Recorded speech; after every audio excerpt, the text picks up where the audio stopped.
This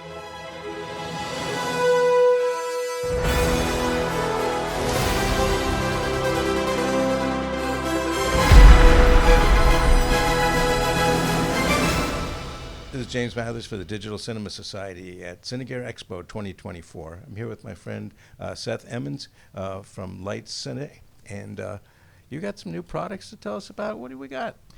Yeah, so we have basically delivered on what we promised last year. So we came last year with 2 new sets of lenses, the Leitz Hugo series and the Leitz Elsie series, 2 sets of Cinema Primes.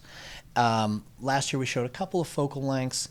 This year everything's delivering, it's out there for rent, and we're basically just trying to show people the full range to get them comfortable with it and get them out there, visiting our rental partners and checking them out. Yeah, it must be really challenging for lens companies to keep up with all the different lens mounts that are happening with so many cameras now. Tell us, what's the philosophy of Leitz? So we kind of approach it from the feeling that cameras are becoming a bit more mount agnostic. Even though everybody has their own mount, you know, Sony, Canon, Nikon, everybody's got their, even Leica, we have our own L mount. We see these mirrorless small mounts as the stepping stone to anything. So for cinema, we're focusing on LPL going forward. We want to take advantage of that shallower flange depth to make smaller, faster, lighter, and cheaper lenses. We believe that that standard is not going to go anywhere in any time. And then in fact, there may even be new standards that come later, but probably nothing that's going to make that impossible to use. Yeah. Now, everything's adaptable, right? It really is. We do make some things that come in Leica M mount, which is great for like a DJI 4D, like the little, or a drone, or Komodo. If you want to get small, we have really small. And then we do some stuff in Leica L mount. We're part of the L mount Alliance, which includes Blackmagic and Panasonic and a number of other companies.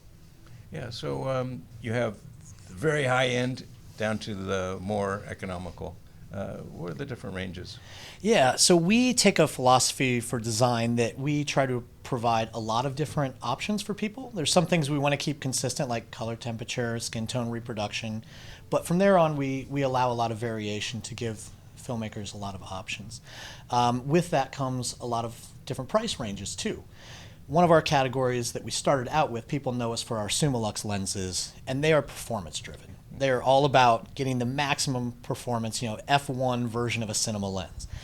And to do that is a lot more expensive than to make a 6-element, small, compact lens that's more akin to like a photography lens.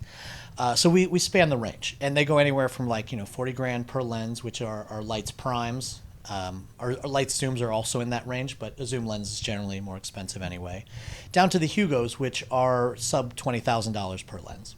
Well, I wanted to do some camera tests recently with the 12K camera, and I wanted to get the sharpest lens I could get, and everybody said, go talk to Seth.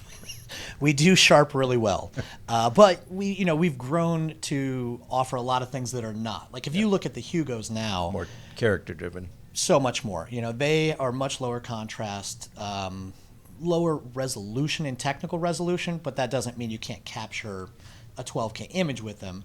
You're just getting a softer image with more field curvature and stuff like that. So we go this full gamut. Well, what's in the future? Yeah, we're looking at that. One thing, and we're talking about price, is that we don't expect the world to be supporting lenses that are, above 30K per lens into the future for primes, let's say. So we're looking at kind of coming down the scale a little bit more. Luckily, there's also a trend of less high performance lenses, which makes them cheaper to make. So I think that the desire of the industry for these more character-rich, funkier, less corrected lenses is akin to where pricing is going as well, because we're seeing rental rates, package things for week rates going down too. So we're trying to be very market sensitive to that and just looking kind of downscale. Everybody talks about inflation. That's deflation. That's the market pressure though. As prices are going up, it has to give somewhere. And right now, all of our rental partners are really feeling that squeeze. And the more that we can do to help them out, is better for everybody. Yeah, very realistic, rational. Thank you. Thank you. Makes a lot of sense.